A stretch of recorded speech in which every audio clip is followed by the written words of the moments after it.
Bismillahirrahmanirrahim. Assalamualaikum warahmatullahi wabarakatuh. Alhamdulillah. Wassalatu wassalamu ala rasulillah wa ala alihi wasahbihi ajma'in, amma ba'du. Pemirsa dimanapun Anda berada, semoga Allah merahmati kita, semoga Allah menyayangi kita. Pada kesempatan kali ini kita akan membahas tentang tips untuk mengatasi kantuk ya. Tips untuk mengatasi kantuk yang kadang terjadi ketika kita bekerja, kita merasa kantuk atau mengantuk ya. Ketika kita membaca Al-Quran, ketika berzikir, ketika mengaji, ketika menghafalkan Al-Quran atau menghafalkan pelajaran-pelajaran yang perlu kita hafalkan, terkadang rasa kantuk itu datang dan kita tidak ingin mengantuk di saat yang penting tersebut. Salah satu tipsnya adalah sebagaimana dinukil dari kitab Ad-Durrun Nazim ya, halaman 54 yang ditaklif oleh Al-Imam Yafi'i ya, yang merupakan salah satu ulama Syafi'i, al-ulama asy-Syafi'iyah, minal ulama asy-Syafi'iyah. Beliau menjelaskan di kitabnya di halaman 54 di kitab Ad-Durrun Nazim bahwa salah satu manfaat tajribah ya, ini termasuk tajribah dari surat Al-A'raf ayat 54, 55 dan 56. Jika dibaca kemudian kita memohon agar Allah menghilangkan rasa kantuk, maka akan Allah hilangkan rasa kantuk yang ada dalam diri kita. Ini sudah Al-Fakir coba, dan alhamdulillah orang-orang yang sudah mendapatkan pelajaran ini juga sudah mencoba dan mereka sudah berhasil mendapatkan manfaat dan khasiat dari ayat ini, dan itu semua terjadi biiznillah, dengan izin Allah, bukan karena ayatnya, bukan karena amalan kita, bukan karena doa kita, bukan karena apapun, tapi karena memang Al-Quran adalah kalamullah. Allah Maha Penyayang dan semua itu terjadi atas kuasa Allah ya. Bukan tidak mungkin tanpa membaca itu Allah menghilangkan rasa kantuk kita, juga bukan tidak mungkin. Bahkan jika kita membaca, kalau Allah tidak menghendaki juga tetap mengantuk juga mungkin. Maka dari itu boleh dicoba, boleh dipraktekkan. Jika tidak cukup sekali, mungkin bisa 2 kali atau 3 kali. Tapi insya Allah 1 kali saja, yakin, mantap, Allah akan memberikan, Allah akan menunjukkan keajaibannya berupa hilangnya rasa kantuk yang ada dalam diri kita.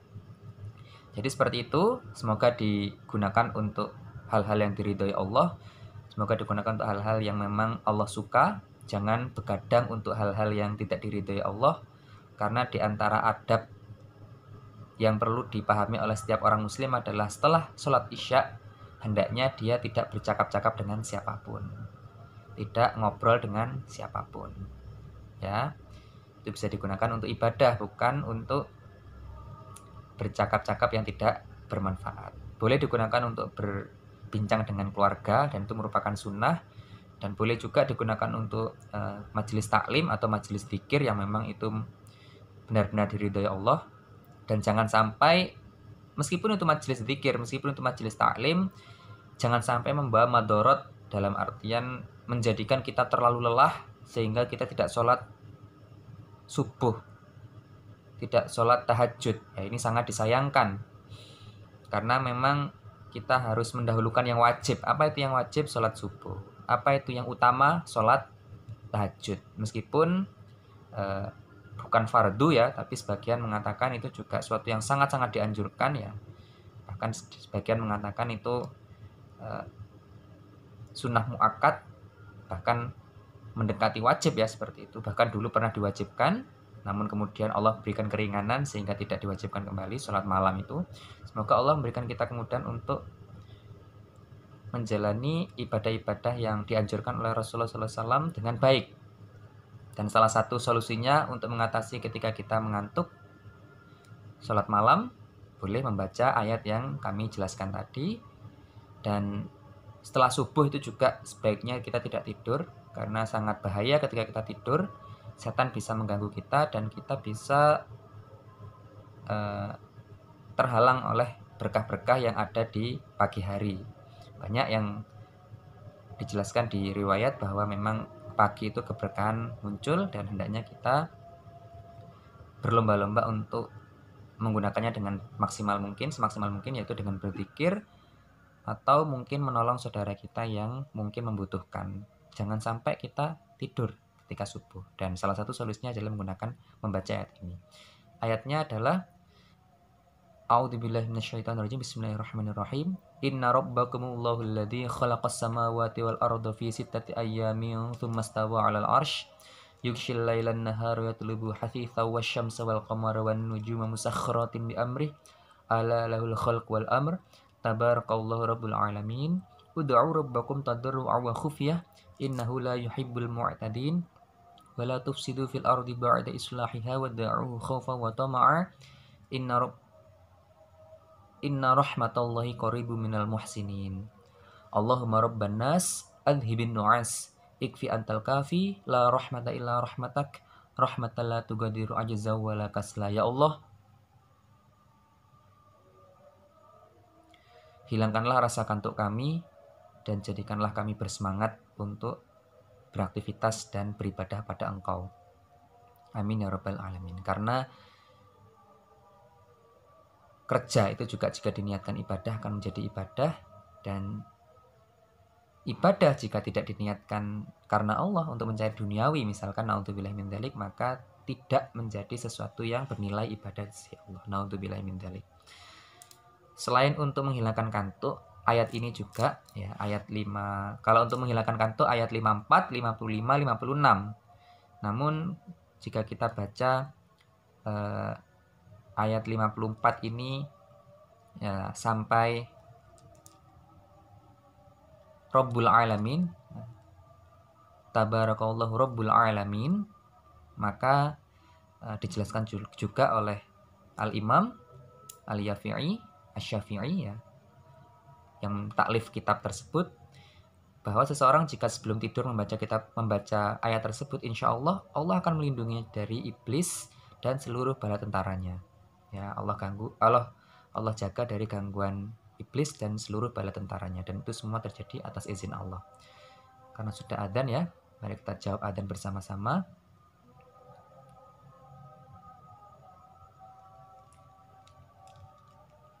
Allahu Akbar, Allahu Akbar.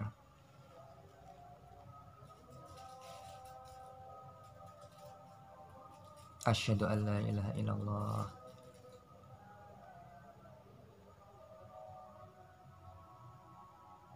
Asyhadu an la ilaha illallah.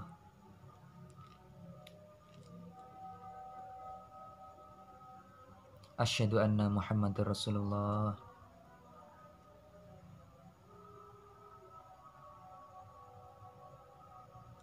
Asyhadu anna Muhammadar Rasulullah.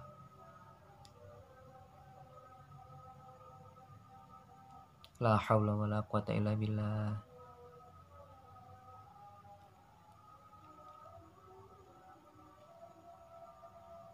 La haula wala quwata illa billah.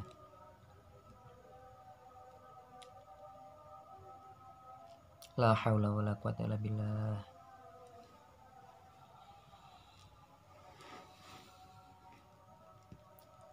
La haula wala quwata illa billah.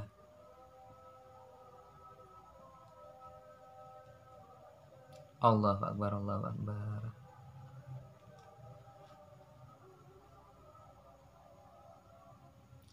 La ilaha illallah Muhammadur Rasulullah sallallahu alaihi wasallam.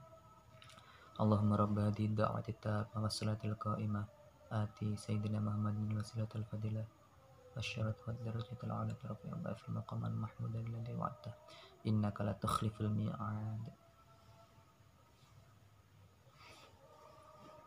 Ya. Adzan bersaut-sautan ya, kita cukup simak yang tadi, kemudian kita berdoa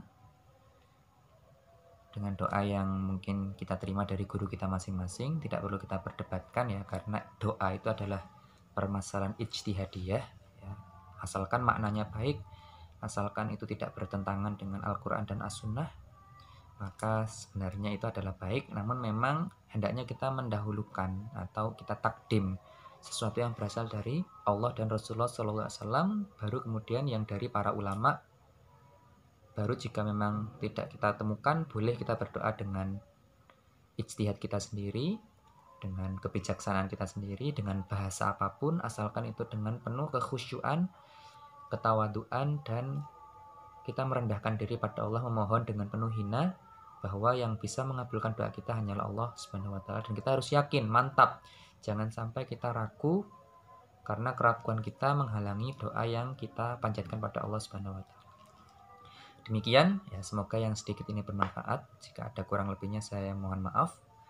Jika ada yang kurang maka itu dari saya pribadi. Jika ada yang baik atau bermanfaat maka itu berasal dari Allah, Rasulullah SAW, para wali, guru-guru kita yang telah memberikan kita kemudahan untuk lebih mengenal Allah dan Rasulnya Shallallahu Alaihi Wasallam. Demikian, jika memang ini bermanfaat silahkan di-share ya, silahkan dibagikan, silahkan dicoba juga ya, apakah ini benar-benar bisa menghilangkan kantuk atau memang tidak semua orang cocok dengan amalan ini. Silahkan dicoba. Jika memang bermanfaat silahkan dibagikan pada saudara-saudaranya, kerabatnya, kenalannya, dan sebagainya, agar mereka juga mendapatkan manfaat dari apa yang kita pelajari pada kesempatan kali ini. Boleh diajarkan langsung, boleh melalui video ini. Silahkan. Jika bermanfaat, maka akan kembali pada kita juga. Ya, seperti itu. Mungkin seperti itu. Semoga apa yang kita pelajari bermanfaat dan semoga Allah meridhoi kita. Amin ya rabbal alamin. Terima kasih. Mohon maaf. Mari kita tutup dengan bacaan doa kafaratul majlis. Subhanakallahumma bihamdika asyhadu an la ilaha illa anta astaghfiruka wa atubu ilaik. Jangan lupa klik like ya, subscribe, dan tinggalkan pesan di kolom komentar. Mungkin asal daerahnya dari mana bisa ditulis di kolom komentar agar kita bisa silaturahim, kita bisa saling mengenal satu sama lain, dan semoga Allah memberkahi dan meridhai kita semua. Amin ya rabbal alamin. Terima kasih.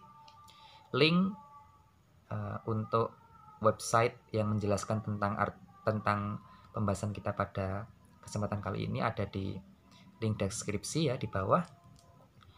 Untuk link download kitabnya juga ada di website tersebut. Silahkan dicari dan silahkan dipelajari jika memang sudah menguasai. Jika belum menguasai ilmu bahasa Arab, ilmu nahwu, shorof, balaghah, Al-Quran, ilmu hadis, ilmu hikmah, dan sebagainya, maka hendaknya kita mencari pembimbing, guru yang bisa mengantarkan kita pada ridha Allah dan tidak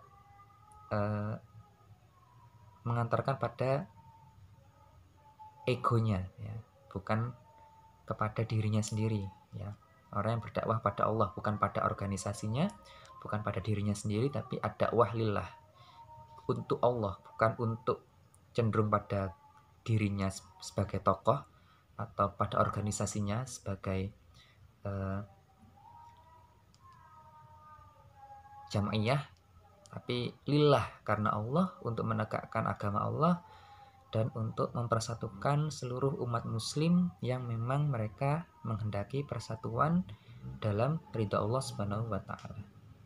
Ikhtilaf dalam perkara furu' itu sudah wajar dan perlu kita toleransi, dan kita harus berlapang dada, berbesar hati terhadap hal-hal yang berbeda tersebut. Namun dalam perkara usul atau pokok, misalkan Tuhan Maha Esa, kemudian Rasulullah SAW adalah Nabi terakhir, teladan seluruh umat manusia, ini adalah hal yang perlu kita junjung ya, junjung bersama. Kebersamaan yang ada mari kita junjung sehingga menyebabkan persatuan dan kesatuan kita. Bahkan seandainya pun kita tidak seagama atau tidak sekeyakinan, hendaknya kita minimal sadar bahwa kita sama-sama manusia. Insya Allah kita sama-sama menghendaki perdamaian.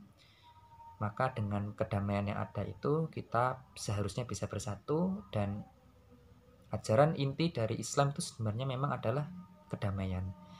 Namun Islam juga tidak menghendaki kedzaliman, maka jika kita dizalimi boleh kita membalas sebagai bentuk perlawanan yang merupakan bentuk pertahanan diri ya, pembelaan diri, bukan untuk berbuat kerusakan ya, dalam rangka mempertahankan diri ya, self defense, bela diri ya, untuk membela diri, bukan untuk mengadakan kerusakan. Jika kita diganggu, kita boleh melindungi diri kita ya, tentunya dengan cara melawan, tapi secukupnya. Jangan sampai kita menyakiti orang lain secara berlebihan, bahkan melampaui apa yang orang lain lakukan pada kita. Dan yang paling utama adalah kita bisa memaafkan, bisa mengampuni, dan bisa merelakan apa yang orang lain lakukan pada kita.